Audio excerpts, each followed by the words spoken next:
Hey, Slater Crusaders, glad you're here. We're going to change gears a little bit here. We got to talk about Ricky Gervais at the Golden Globes. First, in a beautiful metaphor, a sewage pipe burst and flooded the red carpet for the show.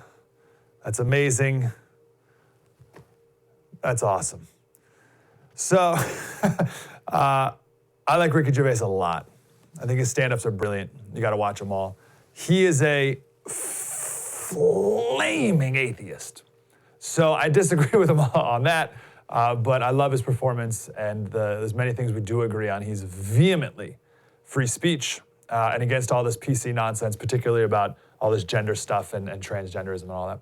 So host of the Golden Globes, and his attitude was, hey, this is my 5th time doing it. I don't care what I say, which is a bit because he did the same thing in 2012 when he hosted. He's like, it's the last time I'm going to do this. I don't really care what I say. But it's fine. It works. He had this great line before the show. He said, do I pander to the 200 privileged egos in the room? Or do I try and entertain a global audience of 200 million people sitting at home who aren't winning awards? Well, no contest. I try and make it a spectator sport. I've got to be the bloke sitting at home who shouldn't have been invited. That's who I got to be. Oh, I love that imagery so much. He's not one of them. He's the guy sitting at home who shouldn't have been invited but got an invite by accident and instead is able to get there and just blow the whole thing up. Gosh, that's brilliant. And he just ripped on these celebrity clowns like no other. And it was beautiful and wonderfully awkward. And the cameras panned on the celebrities in the audience, and they were all dead-faced, so uncomfortable, and it made me happy. Now, you've heard all the jokes by now, so we're not going to play them all, but I want to play 2. So this is the last joke of his monologue. Apple roared into the TV game with a morning show, a superb drama,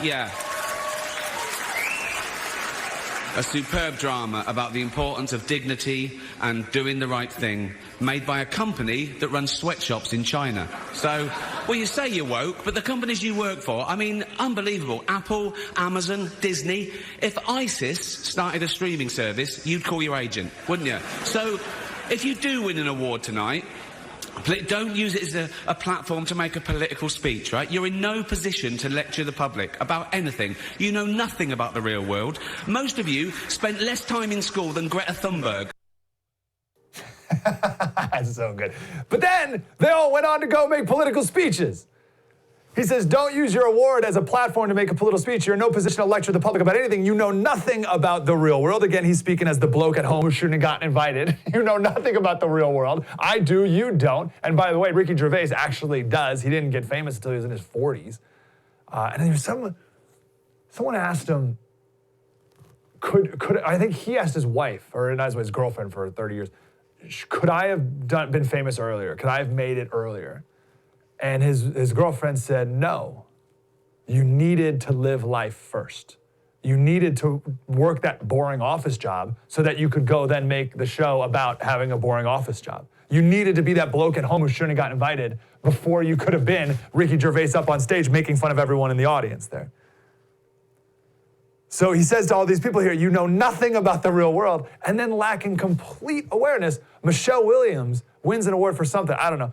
And she gives this absurd statement in favor of abortion while she's pregnant. That is unfathomable to me. I don't want to go into a whole abortion thing, but the fact that you can feel a human kicking inside of you, and then you can say, hey, everyone, you should be allowed to kill this thing if you want. Your choice. Now, I chose not to have the kid last time, and thank goodness, because, my career.